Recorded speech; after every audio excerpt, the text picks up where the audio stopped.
Boom!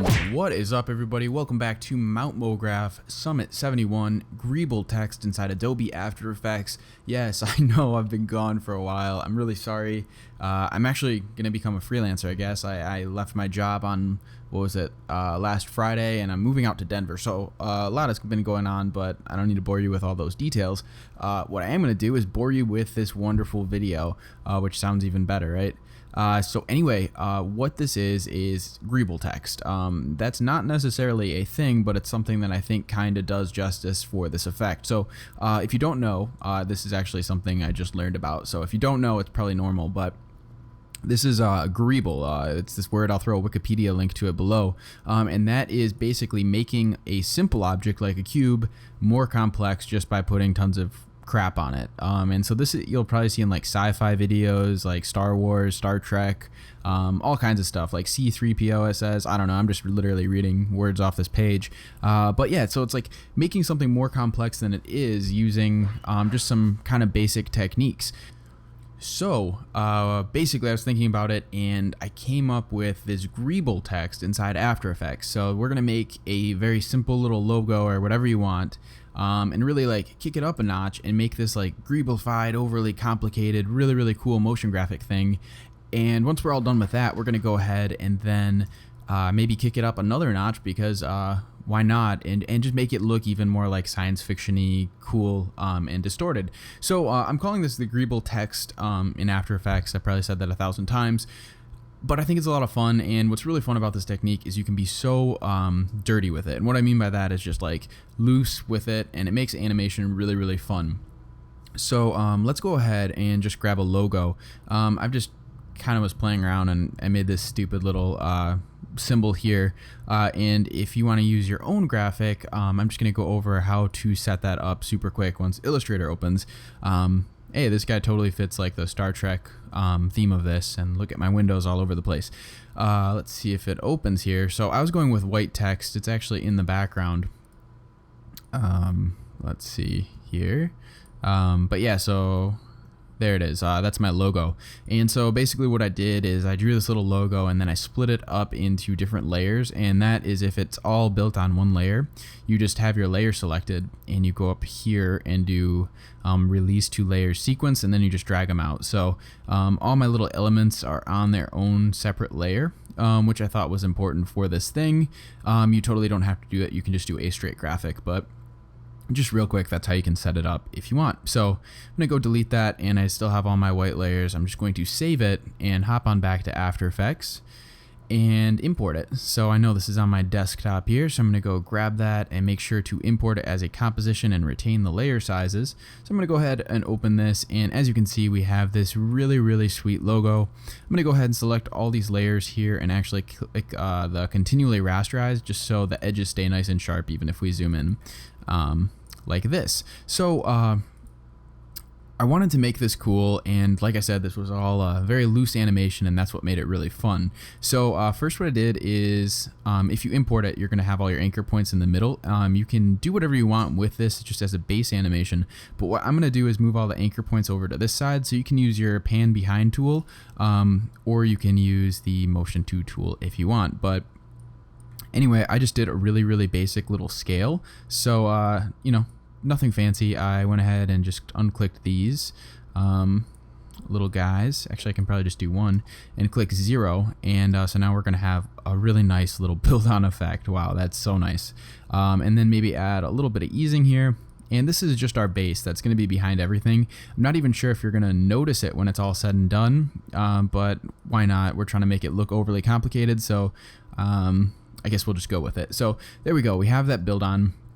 And so what I wanted to do is stagger it. And so a cool little thing you can do is if you go to the beginning of your timeline and press page down or just go forward 1 frame, and then make sure all the layers are selected and do Alt forward bracket, it's going to trim all your layers.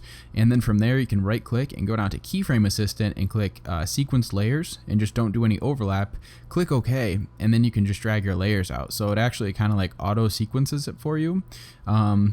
Which is nice. So it's kind of going backwards, but for right now, I think that's fine. Why not? It's a little bit different. So from there, we have a nice base. Let's go ahead, select all those layers and pre-compose it. Shift Command C on your keyboard. And what we're gonna do is just call this like base logo. And this is like our most basic little element. And it's looking pretty nice, but it's good to have that all composed. I'm gonna do Command K on my timeline to see my composition settings, just because it's in a square right now, and I think I actually want it a little bit wider. So let's go with something like this. Once again, just kind of guessing, and it doesn't have to be perfect. So let's go ahead and now make a new solid. So Command Y on your keyboard, or right click and do it like that, and I'm gonna just make it this black. It doesn't matter what the color is, because we're gonna add something called a fractal noise to it. And so fractal is really cool. I actually saw the word pop up in that Greeble definition on Wikipedia, and if we drop fractal noise onto this black solid, you're gonna see we get this thing. And so what's great is there is a setting called complexity. So I'm gonna crank this up. Actually, I guess let's see how high it goes. To 20, and let's go to 15 actually. And so this is great for creating clouds, maybe smoke. It's been used for tons and tons of stuff. Fractal Noise is actually an awesome tool inside After Effects with some really cool settings. But what I went for this Greeble thing is I was looking through like what was available, and when I went to terrain, I was like, oh, okay, that's kind of looking digitally. I like that. So from there, I went ahead and I clicked linear, and that kind of sharpened things up just a touch more, and I can start to see, I guess, like what this Greeble text could be. And one of the tricks is also to always, pretty much when you use fractal noise, add a little expression to evolution. So hold Option and click the little keyframe maker, and type the most easy expression in the world, which is time times 150 or whatever you want. I might do like 160.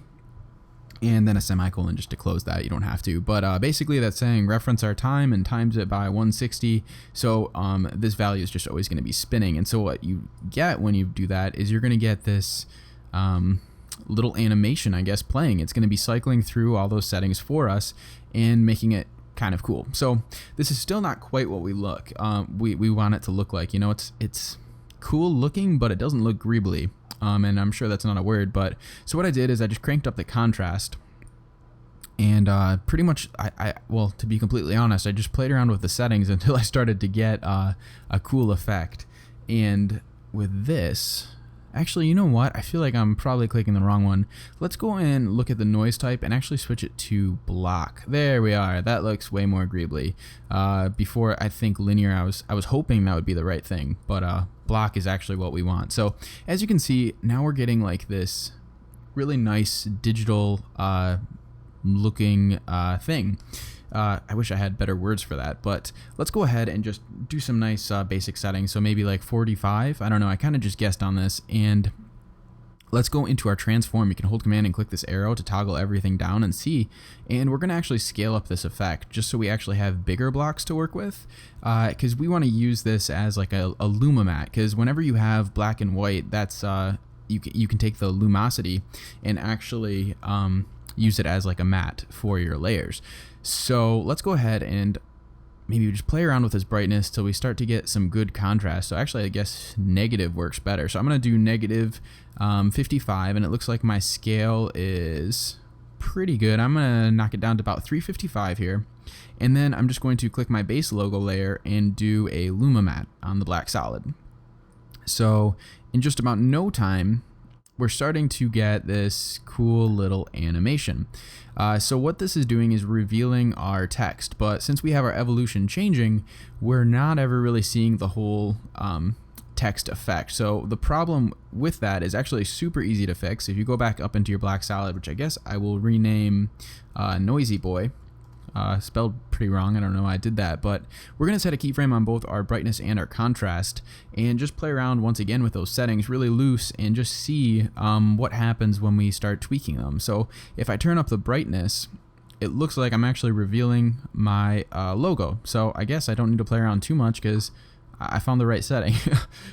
So there we are, we're revealing our logo, and so as it's starting to get revealed, it's looking pretty good. So one thing I might want to actually move this forward a little bit. It's almost like that base animation we did is kind of useless, I guess, but you can do whatever you want. I thought it looked kind of cool for a second, and maybe now I'm having my my second guesses. So I'm gonna actually turn down the contrast, maybe turn it up. I really don't know. Just play around with it for a second, and when you're happy with what it's starting to look like, just go ahead and leave it. It's pretty easy to do that. So there we go. That's our nice little starting animation, and I like what that is doing. So let's go ahead and grab our base logo and our noisy boy, Shift Command C, and call this base noise. And then we're going to go ahead and duplicate our layer and also do another noisy boy. So I'm actually going to click into our original one and just copy this layer because I don't really feel like remaking it. Go back into our first layer and do Command V to paste it at the top of our timeline. Grab your base noise, the one we duplicated. So I guess I'll call this 2. And we're going to go ahead and Lumimat our noisy boy once again. So now we have 2 layers, and like the noise is actually going to be different. It's randomized, but what we want to do with this is actually make like little smaller pieces because we want it to look Greeblified, and I really wish that was a word, but it's not. So we're going to go back into our transform settings and actually turn our scale way down. So I'm going to hide our first original base noise and click in here to kind of see what's going on. And I really think that looks pretty sweet. Just for such a for a stock effect, that's not bad. So I like that. It's smaller. So now we have 2 little layers of noise on this. Let's see if it plays. Your system might start to chug with this if you have if it's going a little bit slower, but I like how that is looking. So I'm actually going to stagger this effect. I have my little beginning here, so I'm going to press U and actually change a couple of these settings.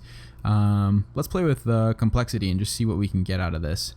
If I turn it up, it doesn't really seem to be doing anything. Turn it down, it looks like it's not doing what we want. So I guess keep it at around 8.8 and we'll call it good. Let's see. Let's play around with our brightness, I guess, and just see if the smaller setting has more little functionality to play with. Really losing my words. Sorry, I was so distracted with how cool that looked, which I guess is a good thing. So there we go. We have a nice little 2-layer build, and then I'm actually going to stagger this back one just by sliding it over in the timeline. So we're going to have 2 different little parts build on at different times. And what I'm actually going to do is also, so now that we have our base logo distorted layer, we're going to want to now start adding some other elements to, like this is a kind of cool effect, but at the end of the day, it still kind of just looks like a wipe or something, like a better wipe than normal, but we're going to take it up to another coolness level. So let's go ahead and just draw a quick mask on here. So G for your pen tool, and just with your base logo distort selected, just draw any shape you can imagine somewhere on your thing. On your logo, just to cut out a section, and then we're going to duplicate it. Press M on your keyboard to see your mask path, and with your arrow tool, just kind of drag the path somewhere else on the element. Maybe add a nice little arrow looking thing, and then we're going to go and duplicate this one more time. Press M to see your mask path, select it, and then just drag this over and reveal the rest of the text. And this can overlap, it doesn't matter. As you can see, it cuts off there, but since that's like the cool thing, you can be really messy and still have a nice and fun effect. So now we have these 3 little mask paths, and it's going to look like the same logo, but if we go ahead and select all of our layers and press M on your keyboard to see your mask path, we'll set a keyframe here on all of them, and I'm going to actually slide the middle layer to the right, just one little click. So it's now actually a little bit off time from the other ones, and then I'll drag the top one back one. So now we have just a slight stagger on all the different animations, and that's starting to add like this little glitch effect. And that's starting to add like that glitch effect that we actually did in the VH1 build, which is kind of fun. So let's press S on our keyboard to see our scale, and set a keyframe on this middle layer. So as it's building in, I think it'd be cool to just kind of do a little bit extra. So we're going to set a keyframe at the end, also at 100%, and then right in the middle, we're going to actually jump it up to, I don't know, something big, maybe around 147, and then go and set those to hold keyframes, so it actually just jumps into position like this. So now we're having some cool stuff happen. Maybe slide it over so the timing is a little bit better. And now we have a little bit of a pop. So the reason we set keyframes on our mask path is we're going to do the same thing with those. So press M to see all your mask paths, and just as this is building, we're going to go ahead and use all our creativity and just slide around these points to kind of random shapes. And I totally mean that. They can almost be anything, and it's going to look pretty cool. So I'll start with this, I guess, maybe jump forward, dip in for a second, and maybe there it is. That's my final shape for that one. On the base logo that is distorted, we're going to go ahead and just make sure that they're not all changing at the same time, because we want it to look kind of complex. So maybe for this one, I'll just slide it over and then pop it this way, and yeah, I guess that's fine. Something like that. And then we'll do the final one, just real basic. So something like this, and maybe put it like this. So let's see how that's looking. We have a whole bunch of stuff going on, but we actually, if you play through it, if you like this look, you can keep it. But as you can see, we do actually see that change here as the keyframes are interpolated. So if we go ahead and grab all of our keyframes and actually make those hold keyframes as well, you're going to see that now we have a nice kind of glitchiness to it, which always makes stuff look cool. So now that we have our base logo, we're gonna go ahead and pre-compose one more time. This was, it's always so funny. It's like, if all else fails, just go ahead and pre-compose and hope for the best. So let's call this distorted ultra.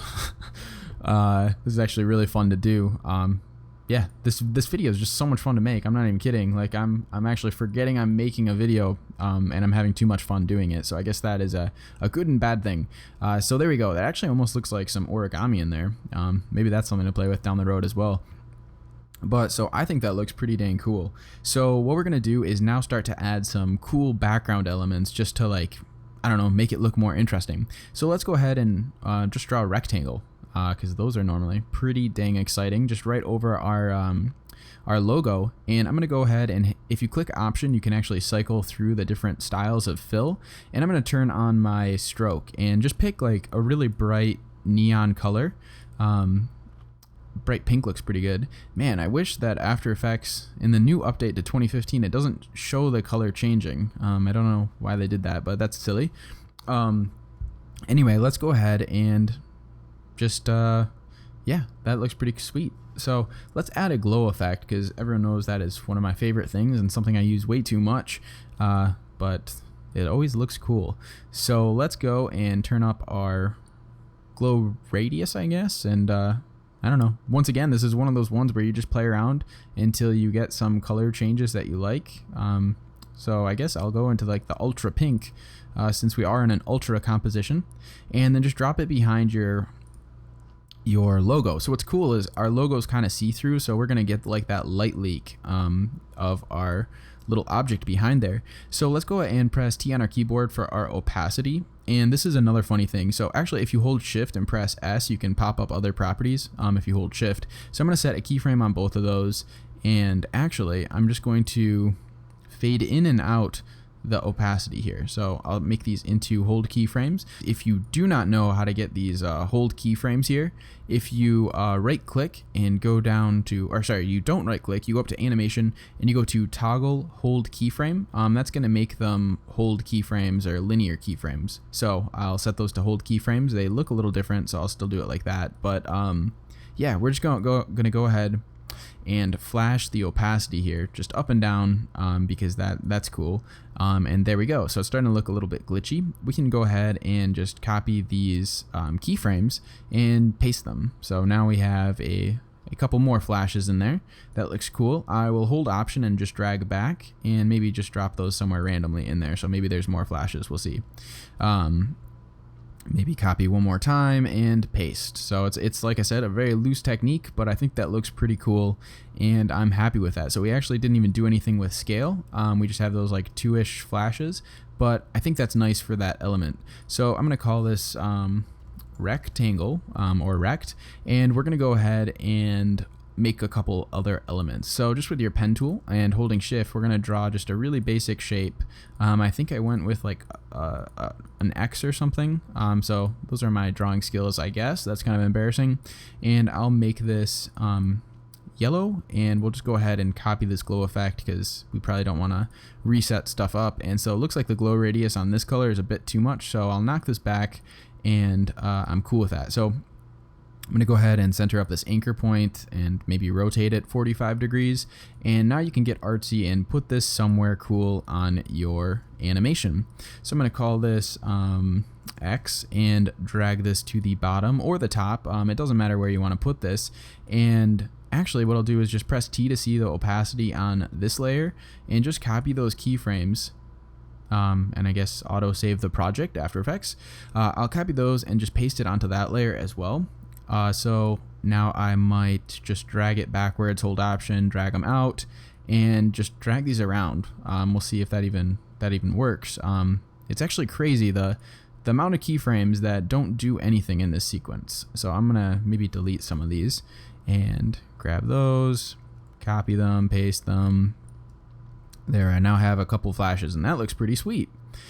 So I'm happy with that, and maybe I want to also do R, or not R, that's the shortcut. I want to do rotation, so I will go to the rotation property and maybe rotate it, copy paste, right click, keyframe assistant, time reverse keyframes, and now they're just doing that thing.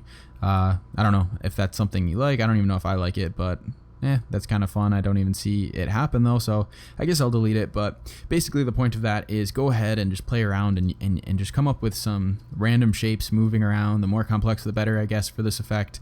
And things generally seem to work pretty cool. So let's go ahead and make, I guess, 2 more shapes.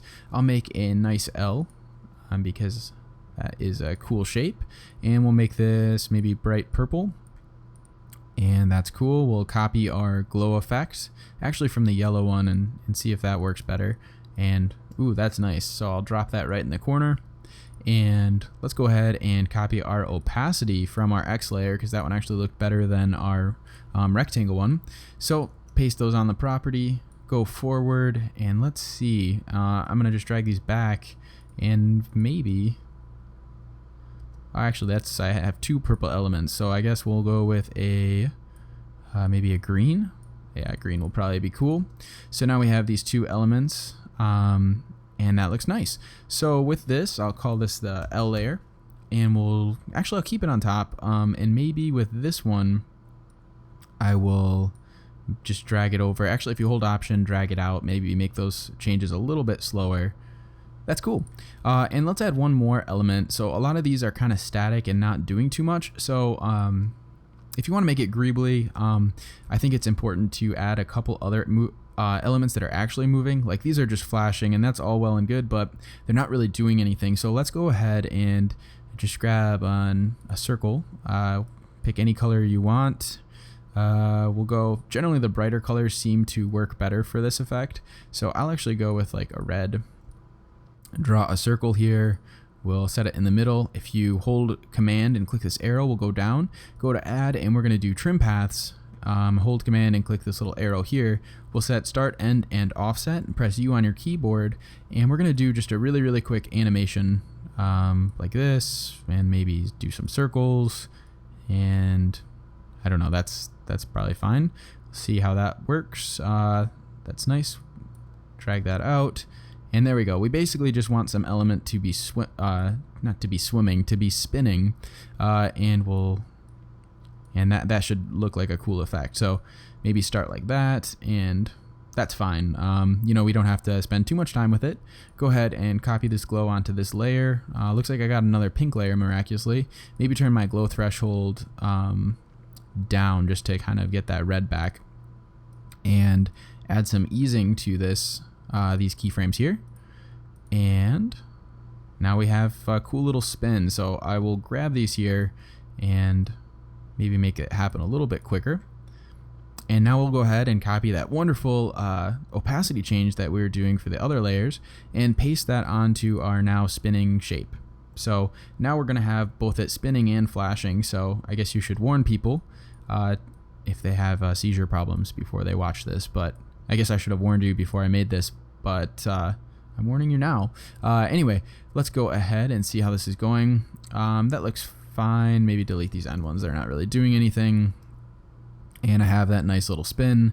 I will crop the layer just to where the keyframes are, just to make sure if the keyframes don't fade out, and I'm kind of lazy right now, so I'm not going to fix it. We'll do that, drag this, I don't know, somewhere that the elements aren't, so I guess maybe in this corner, and start to see how this is looking. So that's cool. That's actually a pretty sweet looking frame, so I'm going to go ahead and duplicate this layer. I will call this Circ1, or Kirk1, and I guess this one will be Kurt1.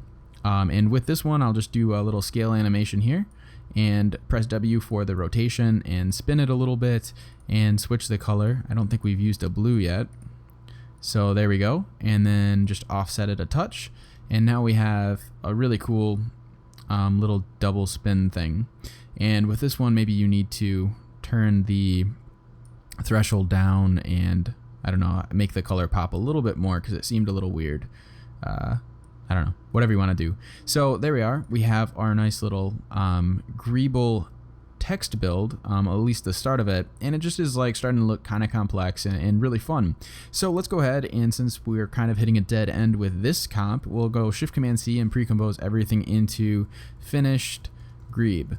And then with this one, we'll just go ahead and do Shift-Command-D on our keyboard. Actually, don't do that. Do Command-D to duplicate it. Right-click, go to Time, and go to Time Reverse Layer. And then with this one, we'll be able to scrub, and what's cool is now we're going to be able to almost get like the build out effect if I find the right section here. So just scrub through to find when it starts to reverse. I think it should be around here somewhere. There we are. So just find when the animation is built on.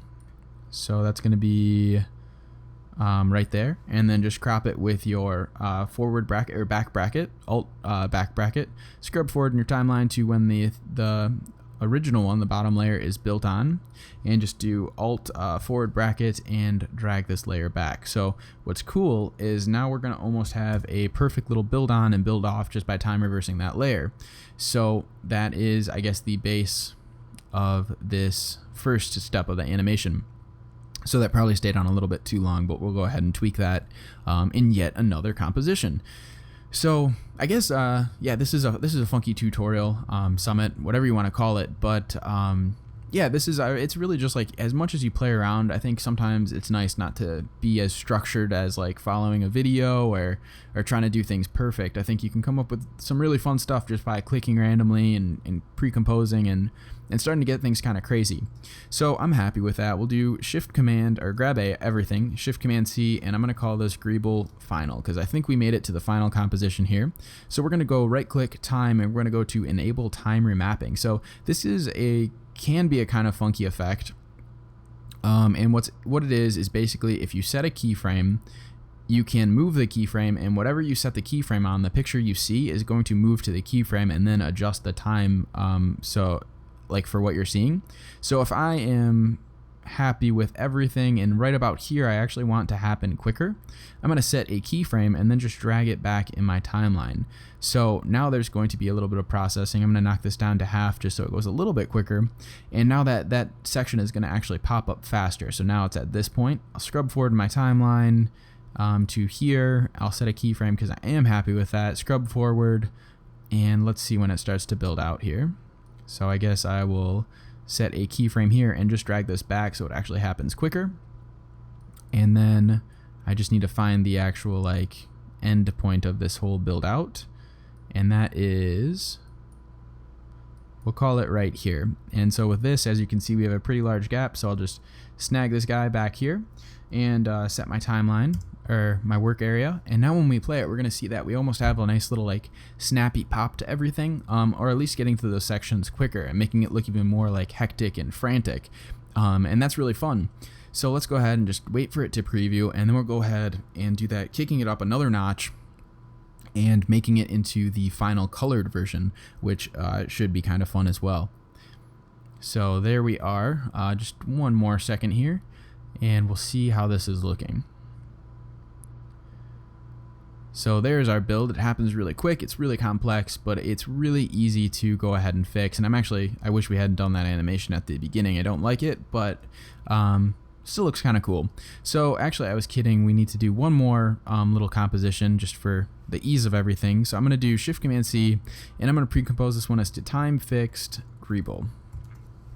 And we're going to do 2 different effects. We're going to grab something called a color phase here. So I just like to type it in.